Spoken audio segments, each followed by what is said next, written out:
அருள்மிகு நெல்லையப்பர் அருள் தரும் காந்திமதி அம்மை திருக்கோயில் திருத்தல வரலாறு.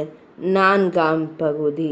இத்திருத்தலத்தின் புராண பெயர்கள். இறைவன் அம்மையோடு இங்கு வந்து உகந்து வீற்றிருப்பதால் பேரண்டம் ஊழிக்கால முடிவில் எல்லாம் அழிந்தாலும் இத்தலம் மட்டும் அழியாததால் அனவரதம் பிரளயச் சிட்டம். ஐந்தெழுத்து ஓசை எங்கும் நிறைந்ததால் தென்காஞ்சி. அம்பிகை தவம் செய்தும் சிவத்தை பூஜித்தும் இறைவனை திருமணம் செய்ததால் சிவபுரம். பிரம்மா விஷ்ணு ருத்ரர் ஆகியோர் இங்கு வந்து வணங்கி மகிழ்ந்து கொண்டிருப்பதால் திரிமூர்த்திபுரம்.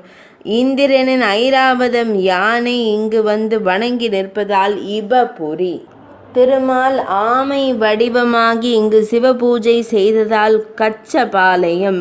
பிரம்மதேவர் சிவபூஜை இயற்றுவதால் பிரம்மபுரம்.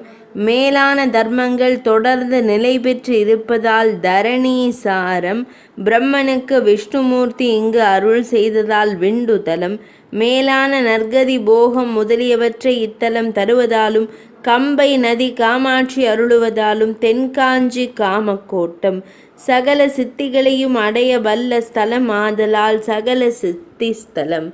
4ஆம் பகுதி இனிதே நிறைவடைந்தது.